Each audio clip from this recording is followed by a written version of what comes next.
নমস্কাৰ, মোৰ নাম ভাগ্যশ্ৰী বৰা। মোৰ ঘৰ নাৰায়ণপুৰৰ চৰাইদলনিত। মই ষষ্ঠ শ্ৰেণীত পঢ়োঁ।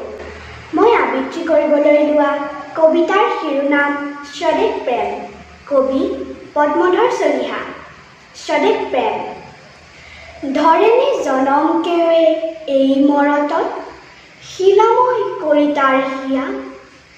এই মোৰ জন্মভূমি বুলি মনে মনে এবাৰো যে কোৱা নাইকিয়া।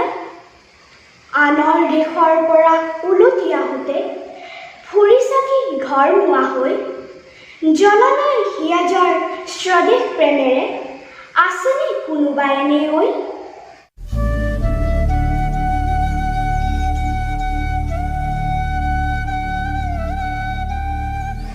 আছে যদি এনে কোনো এনে কাটচিত, চিনি থবা তাক ভালকৈ। তাৰ বাবে গায়কৰ উচ্চাস উঠলি নুঠে তাৰ গুণ গাবলৈ। থাকক থাকিলে তাৰ ডাঙৰ উপাধি, জগতত ফটা ফুটা নাম।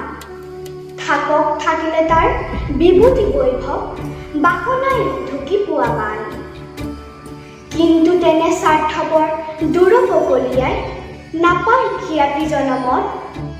দুগুণ মৰণ ভুগি ধূলিৰ মানুহ মিলি যাব ধূলিৰ লগত। তাৰ বাবে কেৱে আৰু নুতুকে চকুলো, কেৱে তাক নকৰে সন্মান। কবিয়ে কবিতা ৰচি নকৰে কেতিয়াও তাৰ গুণগান। ধন্যবাদ।